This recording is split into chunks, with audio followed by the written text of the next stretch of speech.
Roaming diaries आज पहुंच गई है पुष्कर में।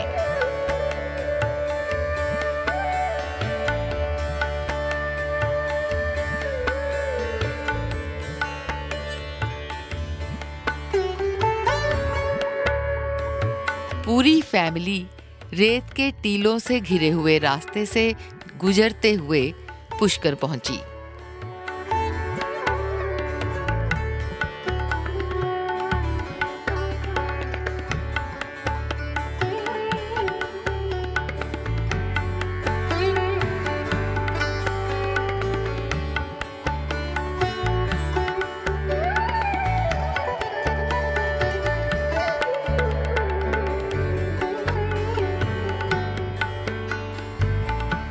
उत्सव और आस्था की नगरी 52 घाटों से सजी पवित्र पुष्कर झील और ब्रह्मा जी के प्रसिद्ध मंदिर के लिए पुष्कर सिर्फ राजस्थान और भारत में ही नहीं, विदेशों में भी पहचाना जाता है।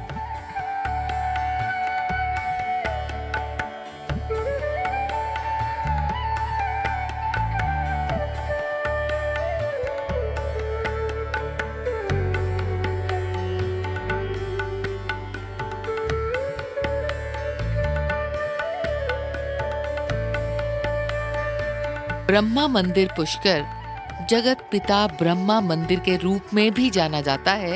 एक हिंदू मंदिर है जो पुष्कर में स्थित है और जो झील के बिल्कुल पास है। कार्तिक पूर्णिमा पर ब्रह्मा जी को समर्पित एक त्योहार आयोजित किया जाता है, जब लाखों तीर्थयात्री पवित्र झील में स्नान करने के बाद मंदिर में आते हैं।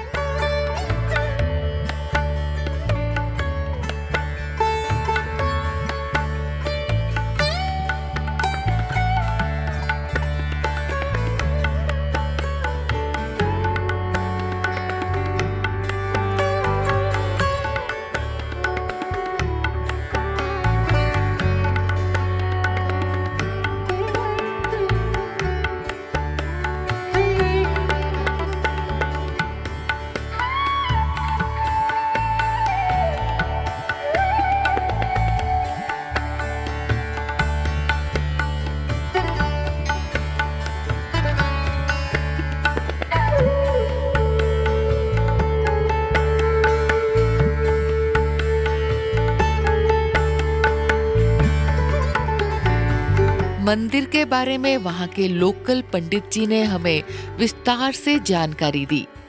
आइए सुनते हैं। 68 तीर्थ में पुष्कर की महत्वता सनातन धर्म के शास्त्रों के अनुसार के सब लंबी हो जाती ना, फिर जाती नहीं है वो। अच्छा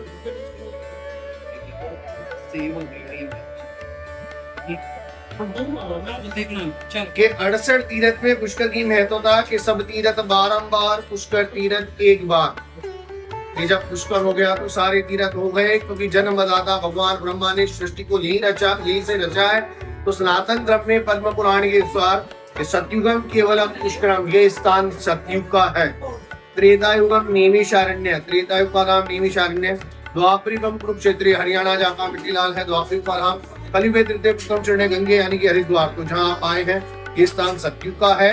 कि सृष्टि रूपेण पुष्कर है, जहाँ से ब्रह्मा जी ने सृष्टि को रचा। धर्मस्य धर्म रूपेण पुष्कर है, धर्म रूपेण पुष्कर है। वास्तविक भगवान ब्रह्मा का रूप स्वरूप पुष्कर जल है। इसलिए यहाँ आकर स्नान करने से, मन स्नान करने से, स्वरूप का पूजन करने से समस्त रोग दोष आदि पीड़ा भय विकार सब दूर होता है। कैसे बना कि जगत पिता भगवान ब्रह्मा जी को विष्णु के द्वारा दिया गया कमल का पुष्प सृष्टि की रचना के लिए दिया गया था। वह कमल का पुष्प भगवान ब्रह्मा जी ने अपने हाथ से जब गिराया तो ब्रह्मांड के 7 परिक्रमा करता हुआ सरोवर के बीच में सा मंदिर है, सामने आप देख सकते हैं, जिसे हम यज्ञ वेदी बोलते हैं, ऑरेंज वाला। यहाँ पर आकर कमल का पुष्प गिरा। कमल का पुष्प गिरने से 7 पाताल का छेदन होने के पश्चात इस जल का रचना हुआ, इस सरोवर का रचना हुआ। तो पुष्कर जी का जल कोई बहता हुआ पानी नहीं, नदी नहीं है, ये स्थिर जल है जो जमीन से प्रकट हुआ 7 पाताल छेदन होने के बाद, जिसे अष्टभु वैकुंठ धाम क्षीर सागर भी कहा जाता है। भगवान नारायण का प्रत्यक्ष स्वरूप जल के स्वरूप में रचना होने के बाद भगवान ब्रह्मा ने इसका शुद्धि और समस्त मानव जाति कल्याण के लिए यहाँ पर हवन का आयोजन रखा था कि भविष्य में कोई भी दरबार में आए तो सभी का कल्याण हो। यज्ञ में 2 चीज आवश्यकता था, 2 चीजों का होने के बाद ही यज्ञ प्रारंभ होना था।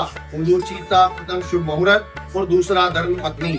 तब से लेकर आज तक घर में कोई भी शुभ काम करते हैं तो पहले शुभ मुहूर्त देखते हैं, फिर कार्य को प्रारंभ करते हैं। उसी प्रकार कोई भी यज्ञ अकेला स्त्री अकेला व्यक्ति पूरा नहीं कर पाता, दोनों का होना जरूरी है।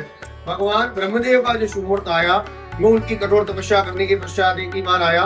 दिवाली पर्व के 10 रोज बाद कार्तिक मास की एकादशी से पूर्णिमा तक हर साल पुष्कर में मेला लगता है, जिसको पुष्कर मेला कैमल फेयर के नाम से जाना जाता है। क्यों लगता है? क्योंकि ब्रह्मा जी का शुभ मुहूर्त था। उस कार्तिक मास की एकादशी को हम लोग देवउठनी एकादशी के नाम से भी संबोधित करते हैं, जो दिवाली पर्व के 10 दिन बाद आती है। 5 दिन का शुभ मुहूर्त आने के बाद दूसरा था पत्नी का होना अनिवार्य। भगवान ब्रह्मा के पुत्र थे नारद, सारद, सनक, सनकादित्य, सनक कुमार। भगवान ब्रह्मा जी के पुत्र 4 जो थे कि सारक, सनक नंदन, सनकादित्य, सनक कुमार। 5वें पुत्र भगवान विष्णु के अवतार नारद जी को भगवान ब्रह्मा ने मानस पुत्र माना और नारद से ही कहा कि आप जाएं और जाकर माता सावित्री को लेके आए, क्योंकि पत्नी का होना अनिवार्य था। शुभ मुहूर्त आने के बाद पत्नी के बिना यज्ञ संभव नहीं था। तो नारद जी गए माता सावित्री को लेने यज्ञ के लिए। जाते जाते मन में विचार आया कि मेरे संसार में सब देवताओं, सब असुरों में झगड़ा कराया, आज मेरे माता पिता में झगड़ा नहीं कराऊंगा तो नारद कौन कहेगा। इसलिए देवलोक में जाकर नारद जी ने समस्त देवता गणों को आमंत्रित किया। फिर माता सावित्री ने कहा कि आपको भगवान ब्रह्मा ने यज्ञ में सोलह श्रृंगार, 7 सहेलियां, गाजे बाजे से बुलाया है। अगर आप सीधा ही पधारे तो भगवान ब्रह्मा जी क्रोधित होंगे। समस्त 33 कोटि देवी देवता तो यहाँ आ गए, लेकिन माता सावित्री नहीं आई।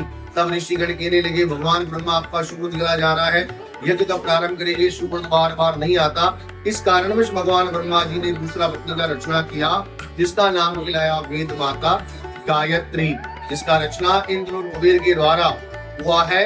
इंद्र और कुबेर के द्वारा ग्वाल कन्या को कामधेनु गाय के मुख से 3 बार पवित्र करने से माता गायत्री की रचना हुई। तो भगवान ब्रह्मा की दूसरी पत्नी कहलाई माता गायत्री। अपन जो गायत्री मंत्र बोलते हैं, सब लोग बोलते हैं, सुनते, लेकिन पता नहीं कि आया कहाँ से। तो गायत्री मंत्र का रचना, गायत्री माता का रचना और 4 वेदों का रचना पुष्कर से हुआ है। विवाह रचने के बाद भगवान ब्रह्मा ने जब तो प्रारंभ किया, ये जगत पिता ब्रह्मा जी है, साथ में दूसरा पत्नी गायत्री माता है। पहाड़ी पे सावित्री मंदिर है, उस मंदिर में ऐसा मूर्ति है माता सावित्री का। और ऊपर जो आदि शंकराचार्य जी ने ब्रह्मा का मंदिर बनाया, तो उस मंदिर के अंदर ऐसा मूर्ति है माता भगवान ब्रह्मा जी का, माता गायत्री के साथ में।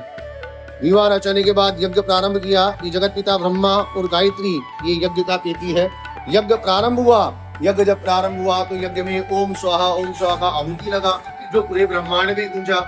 जब आहुति देवलोक में माता सावित्री ने सुना, तब वह सोची कि मैं तो यज्ञ स्थल पर नहीं हूँ, परंतु यज्ञ कैसे प्रारंभ हुआ। तब माता सावित्री यहाँ आई। यानी के पश्चात अपने स्थान पर ब्रह्मा जी को पराई स्त्री के साथ में देखकर वह क्रोधित हुई और उसके बाद भगवान ब्रह्मा को 2 श्राप दिए। पहला श्राप दिया कि हे ब्रह्मदेव, आपने मेरे होते हुए पराई स्त्री के साथ में यज्ञ किया, तो मैं आपको श्राप देती हूँ कि आपका नगर या संसार में केवल एक ही धाम, एक ही मंदिर होगा। अगर कोई दूसरा मंदिर धाम बनता है तो उसकी मान्यता नहीं होगी। इसलिए कहा गया कि जगत पिता ब्रह्मा जी का एक ही धाम बना, जिसे पुष्कर कहा गया। दूसरा श्राप दिया कि हे ब्रह्मा, आपने अपना यज्ञ यहाँ परिवार के साथ में संपन्न किया है, गृहस्थ के साथ, तो आने वाले भविष्य काल में जो भी गृहस्थी परिवार वाला होगा वो तुम्हारे स्वरूप का अर्चना पूजन करेगा, और जो सन्यासी ब्रह्मचारी होगा तुम्हारे मंदिर का सेवा पूजा करेगा। कहा जाता है कि पुष्कर में 500 से अधिक मंदिर हैं और पुष्कर के मंदिरों में सबसे महत्वपूर्ण ब्रह्मा जी का मंदिर है, जो कि 14वीं शताब्दी का है। हालांकि अब पुष्कर मंदिर ब्रह्मा जी का एकमात्र मंदिर नहीं है, फिर भी ये भारत में ब्रह्मा जी को समर्पित बहुत कम मौजूदा मंदिरों में से एक है और उनमें से सबसे प्रमुख है।